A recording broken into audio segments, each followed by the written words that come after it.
నంద్యాల జిల్లా అహోబిలం లక్ష్మీ నరసింహ స్వామివారిని Indian foreign service అధికారి చింతపల్లి రాజశేఖర్ దర్శించుకున్నారు. ఆలయ అధికారులు స్వాగతం పలికి దర్శన ఏర్పాట్లు చేశారు. అనంతరం స్వామివారికి విశేష పూజలు నిర్వహించారు. లక్ష్మీ నరసింహ స్వామిని దర్శించుకోవడం సంతోషంగా ఉందన్నారు. అహోబిలం స్వామివారి సందేశాన్ని దేశ విదేశాలలో చాటి చెప్పేందుకు కృషి చేస్తానని వెల్లడించారు.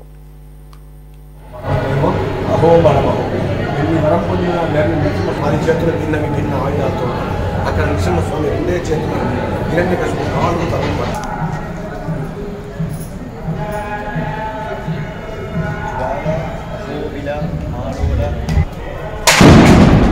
దాదాపు 23 కిలోమీటర్స్ డీప్ ఫారెస్ట్ ఉంది. సింహ మమదేహి కరావలం.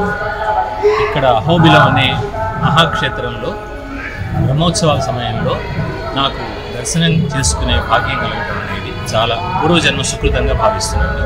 ఇక్కడికి వచ్చి లక్ష్మీనరసింహస్వామిని దర్శించుకొని మా ఇలవేల్పు లక్ష్మీనరసింహస్వామి అయితే మనం అందరం కూడా భారతదేశం వికసిత్ భారత్ వైపుగా వెళ్ళాలి అని ప్రయత్నం చేస్తుంటే, వికసిత్ భారత్ వెళ్ళాలంటే వినూత్నత, ఇన్నోవేషన్ అవసరం. ఆ ఇన్నోవేషన్ అంటే ఎవరండి? భగవంతుడు వినూత్నతకి అంటే లక్ష్మీ నరసింహస్వామి. వారికి ఒక చాలా జటిలమైన ప్రశ్న వేశారు.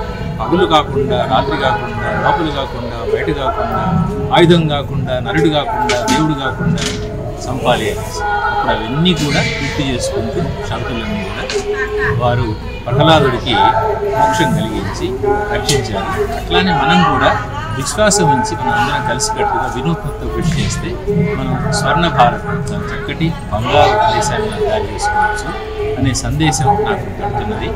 ఈ అహోబిల క్షేత్రాన్ని దేశ విదేశాల్లో బాగా నరసింహస్వామి యొక్క సందేశాన్ని చాటడానికి శతవిధాల నేను దీక్ష పొందాలి అనే సందేశం నాకు లభించింది.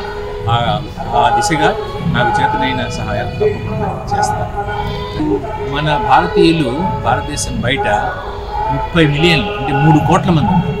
వారందరూ కూడా భగవంతుడి కోసం ఎట్లా ఏ రకంగా ప్రార్థన చేయాలని అనుకుంటున్నప్పుడు ఈ అహోబిల క్షేత్రం గురించి వారికి చెప్పి లక్ష్మీనరసింహస్వామి గురించి వారికి తెలియజేయడం అనేది మనకు కర్తవ్యం. అయితే బ్రహ్మోత్సవాలు కానీ, లేకపోతే జయంతి కానీ, లేకుంటే వేరు పూజలు కానీ, ప్రత్యేకమైన వేడుకలు కానీ, లేకుంటే వివాహం శుభకార్యాలు ఇవన్నీ కూడా చేయడానికి దేశ విదేశాల్లో ఈ లక్ష్మీనరసింహస్వామి సందేశం తీసుకొని వెళ్ళి మనం చాటి చెప్పాలి అని ప్రయత్నం చేయాలి.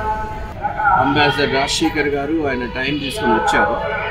సో ఒకటి బ్రహ్మోత్సవాలు జరుగుతున్నాయి ఇక్కడ 3వ తారీఖు నుంచి.